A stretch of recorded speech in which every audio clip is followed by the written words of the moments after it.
Hi guys, we're starting our new unit, Unit 3, with parallel, perpendicular, and skew lines, and also talking about angle pair relationships. So first, parallel lines. Parallel lines, this is talking about two coplanar lines, meaning they're on the same plane, that do not intersect. And we're going to use arrows to show that our lines are parallel. So you can see the arrows are right here and right here. So those guys are the arrows. And the way that we're going to write this is we're going to say line AB. When we do line, we have to have the double arrows on top. So line AB is parallel to line CD. That's for your parallel lines. For parallel planes, so these are planes that do not intersect. And the way that we write this out is plane J is parallel to plane K. So parallel lines, parallel planes, we're probably familiar with those. This new one, skew lines.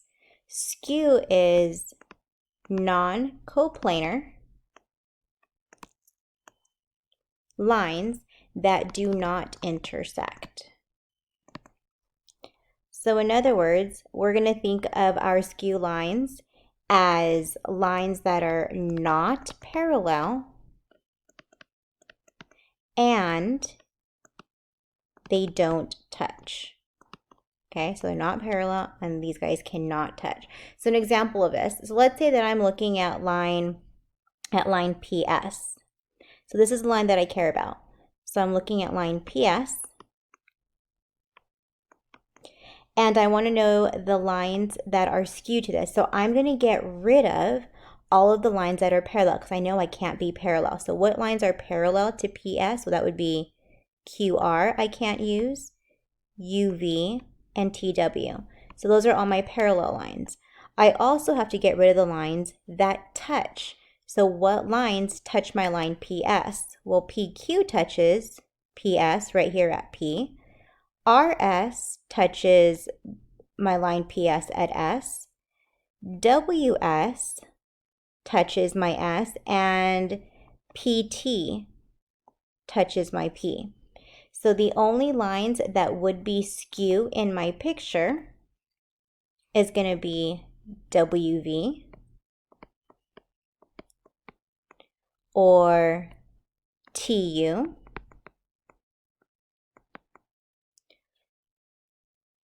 or UQ, and then finally VR.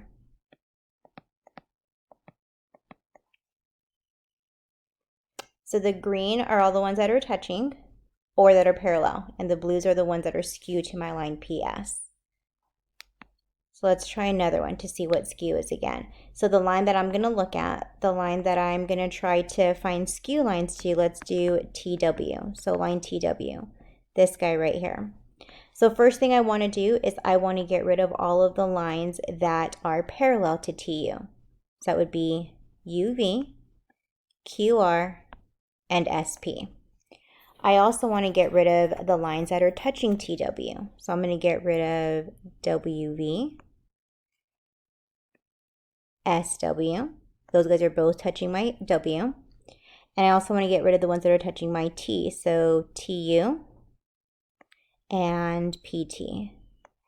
So the only lines that are left are going to be line VR, this guy back here, line UQ, or SR, or PQ.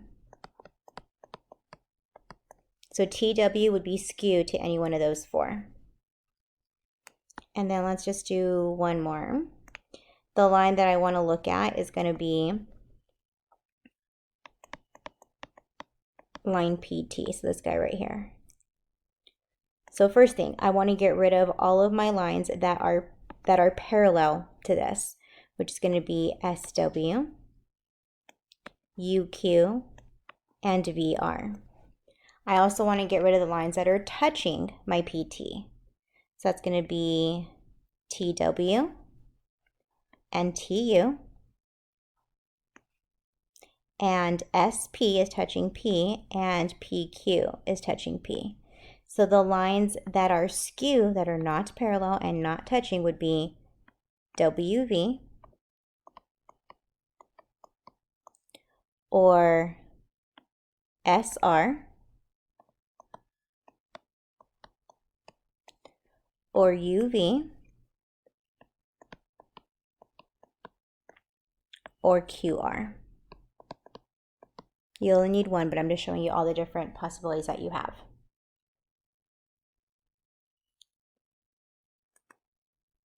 So I want to name all segments that are parallel to AE. So I'm looking at AE right here. I want all the guys that are parallel. So that's going to be HD, line HD, FB, and GC. An example of parallel planes, just two examples. So I'm going to look at this plane on the side here. And if I'm looking at this plane on the side, I just need 3 points to name that plane. So I'm going to say plane EHD. And plane EHD is going to be parallel to this plane over here. And that's going to be plane FGC. And it's asking me for another parallel plane. So I'm going to do this top guy, which is plane EHG. And then that would be parallel to this guy down here, which would be plane, and I just need 3 points. So I'm going to say ADC. And then lastly, it's asking us to find all of the segments that are skew to GH. So here is my GH. I want skew. So I first got to get rid of all of the guys that are parallel. So I'm going to get rid of EF, that's parallel, DC, and AB. I also want to get rid of the sides that are touching my line HG. So I'm going to get rid of FG and GC. And I'm going to get rid of EH and HD. So the only ones that are left that are not parallel and not touching is going to be EA, AD,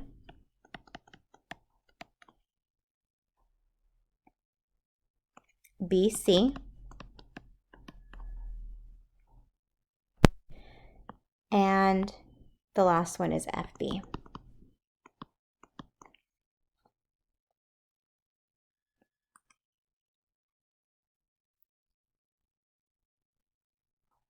All segments that are parallel to JK. So I'm just going to write these answers out, and then you can double check to see if you get the same thing. All right, so I just filled in these answers. You can double check to see if you guys got the same thing on this one. Next, transversals. So a line that intersects 2 or more lines. For example, in this picture here, my transversal is going to be line T, because T intersects L and M. It intersects 2 lines. L only has 1 intersection. M only has 1 intersection, but my T has 2. And we have different types of relationships. So I have corresponding angles. This is going to be angles that are on the same side of my transversal. So here is my transversal, and in the same position, meaning if I'm looking at angle 1, so if I say angle 1 and angle 5 are going to be corresponding angles, because 1 and 5 are both above their line to the left of the transversal. So 1 and 5 are in the exact same spot. I can also look at 2 and 6.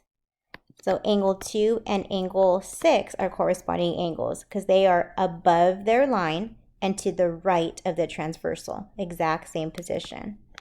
I could also look at 4 and 8. Angle 4 and angle 8, they are below their line to the left of the transversal. And then my last relationship is going to be angle 3 and angle 7.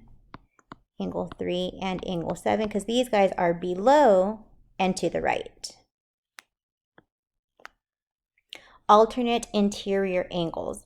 Alternate interior means they're going to be in between your two lines and then opposite sides of the transversal, but they are not going to touch. That's what this means. So no touching. Adjacent is touching. So I want in between the lines. So 4, opposite side of the transversal, which means either going to be 3 or 6, but I also can't touch. So it has to be 6. So angle 4 and angle 6 are going to be alternate interior, in between the lines, opposite sides of the transversal. And the other pair is going to be angle 3 and angle 5. Inside, opposite sides of the transversal. Next, I have alternate exterior. So that means it's going to be on the outside exterior, so outside of your two lines, opposite side of the transversal, and they are not touching again. Adjacent, not touching. So outside of my line, looking at angle 1, and alternate exterior means outside the line, opposite side of the transversal. So it's going to be angle 7. Angle 1 and angle 7 are alternate exteriors. And then another pair is going to be angle 2 and angle 8. Outside of the lines, opposite side of your transversal. Angle 2 and angle 8. And then the last one is consecutive interior. Another name for this is same side interior. That's going to be in between your two lines, but on the same side of the transversal. So I'm looking at angle 3 and angle 6.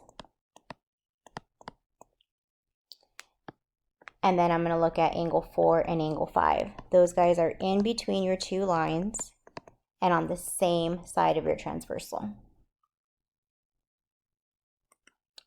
So knowing that, pause me for a second and see if you can figure out what these relationships are.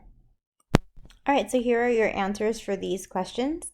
A 1 and 8, alternate exterior. 2 and 3, consecutive interior. 5 and 7 is corresponding. 2 and 7 is alternate interior. 1 and 3, corresponding. And 6 and 7 is consecutive interior. This one is a little bit more challenging because you have 4 lines here. You're going to have to figure out which lines you're going to use, which are going to be your 2 lines and what's going to be your transversal. So let me help you out with this beginning part. 5 and 13. I want to know what angles make 5, or what lines make angles 5 and 13. To make angle 5, 5 is made up between line B and line C. B and C here. And then to make line 13, it's made from angle B, which you already have, and angle D. So these are the 3 lines that I care about. My left side angle A, or line A, has nothing to do with anything, so I'm going to cross this off because it's just there to confuse me. This is all for letter A. So 5 and 13. I'm looking at this guy, 5 and 13. They are both above their lines to the left of the transversal, which means they are corresponding angles. So that's what you want to do. Look at the lines that make your angles, and then you're going to cross off the line that doesn't do anything, so that way you don't have to worry about those angles. Okay, so go ahead and try those, and you're going to stop right here. So go ahead and pause me and try doing B through F on your own. Okay, so you can double check to see B through F on how you did. I'm going to go over G with you. So 8 and 14, what lines make angle 8 and angle 14? So C and B are needed to create angle 8, and to make angle 14, I need line B and line D. So those are my 2 lines, which means line A has nothing to do with anything again, so I'm going to cross that off. And I'm looking at 8 and 14. They are both in between my lines, same side of my transversal, which means they are consecutive interior angles. 6 and 11. I'm going to figure out which lines make 6 and 11. So to make 6, it's going to be B and C. And to make 11, it's going to be A and D. So in this case, I'm using 4 lines. If I have to use 4 lines, that means there is no relationship. So we're just going to put none, like it says right here. Okay, if I have to use 4 lines to create my angles, my relationship is none. So go ahead and pause me and try doing I and J on your own. All right, guys, so for I, you also had to use 4 lines again, which means your relationship is none. And for J, angle 4 and 9, they're alternate interior angles. All right, guys, good luck with your homework. Have fun.